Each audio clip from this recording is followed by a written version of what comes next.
The music throbbed through the room, bold and rhythmic, while soft golden lights draped everything in a warm haze. Laughter floated through the air, mingling with clinking glasses and bursts of conversation. I stood near the snack table, nursing a half-empty cup more out of habit than thirst, my eyes fixed on one person, my wife. She looked stunning in an emerald dress that shimmered with every movement. Surrounded by friends, she laughed, her voice lilting above the music, completely at ease. But in all that time, she hadn't looked at me once. We had arrived together, invited to this casual celebration by one of her colleagues. The moment we entered, she flowed into the party like water finding its path, slipping effortlessly into the rhythm of social banter and inside jokes. I, on the other hand, felt like a stone, out of place still and unnoticed. Earlier, I had tried to join in. I approached her circle, placed my hand gently on her arm, and offered a quick joke with a smile. She gave a faint laugh, nodded, and turned away just as quickly, reabsorbed by her friends. I stood there for a moment, waiting, hoping for some acknowledgement, but nothing came. So I drifted back to my corner, leaning against the wall, watching strangers dance, watching her glow. The music pounded underfoot, and I checked my watch periodically, wondering how long I had to stay before it wouldn't seem rude to leave. I wasn't angry, not in a loud, burning way. What I felt was quieter, a deep ache in my chest, the slow, painful realization that I was invisible in her world tonight. A sudden burst of laughter sent someone stumbling into me, and I backed into a houseplant, mumbling an apology. I adjusted my coat, forced a weak smile, and glanced across the room again. She was radiant, head thrown back, wine glass in hand, alive in a way I hadn't seen in a long time. I hadn't been in a single photo, hadn't met anyone new, hadn't even been introduced. At one point, I overheard someone ask if she'd come alone. She laughed and replied, "No, my husband's here somewhere," like I was an umbrella she'd misplaced. That stung more than I'd expected. I stared down at my phone to distract myself, pretending to scroll, pretending I wasn't spiraling into loneliness. Then someone approached me. She stepped into my field of vision with a gentle smile, a woman in a navy blue dress, maybe my wife's age, eyes full of something warm and unassuming. "Hey," she said, tilting her head. "You look like you're about to vanish into the wallpaper." I blinked, startled, and let out a soft laugh. Feels like I already have. She studied me for a second and smiled again. "You're Hannah's husband, right?" I nodded. "Yeah, that's me." "I'm Tessa," she said, extending her hand. "We met once at that art gallery event." I shook her hand, remembering vaguely. She looked at me with gentle concern. "You okay? You seem a little lost."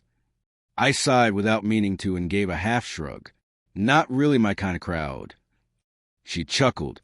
"Mine neither, but you don't have to stand in the corner like you're fading into the wall." Before I could reply, she held out her hand again, this time not to shake. "Come on," she said. "Dance with me?" I blinked. "What?" "Dance with me," she repeated. "You're allowed to have fun too, you know." I hesitated, instinctively glancing across the room toward my wife. She hadn't noticed much of anything about me all night. Tessa raised an eyebrow. "Don't overthink it. It's just a dance." Maybe it was the music, maybe it was her kindness, or maybe I was just tired of being a shadow in my own evening. I let her lead me to the dance floor. The light spun slowly as we stepped into crowd. At first, I moved stiffly, self-conscious, unsure what to do with my hands, my feet, my face. But Tessa made it easy. She wasn't flashy or dramatic, just fun, encouraging, present. Within seconds, I was laughing. "There you go," she said, clapping. "See? You're not made of stone." And she was right. I started to relax, to feel the beat instead of resist it. We danced through 2 songs, maybe 3. I lost track. For a while, nothing else mattered. I wasn't watching the clock. I wasn't watching her. I was just there. Eventually, I noticed my wife across the room. She was no longer laughing. She stood still, wine glass suspended in midair, eyes fixed on us, watching. I kept dancing, but something inside me twisted. Guilt, maybe, or maybe something sharper. Vindication, perhaps. When the song ended, Tessa leaned in and said, "Thanks for saying yes." I smiled, meaning it. "No, thank you. I needed that." She nodded, squeezed my shoulder, and disappeared into the crowd. I stood there, uncertain of what to do next. And then my wife appeared. Her face was tense, unreadable. "You were dancing?" she asked. I looked at her. "Yeah." "With Tessa?" "She asked me." I said, "You were busy." She looked down, fingers toying with her bracelet. "I didn't realize you were feeling left out." I didn't respond. The silence stretched, full of everything we hadn't said. "I'm sorry," she whispered. "I guess I got caught up." I nodded slowly. "It happens." For the first time all night, her gaze didn't pass through me. She really looked at me, quiet, searching. "Do you want to dance?" she asked softly. I paused. "Only if you want to. Not because you feel bad." She hesitated, then said, "I want to." So we danced.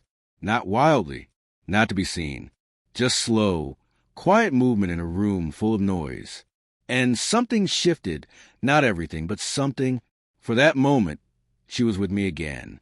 And that, at least, was beginning.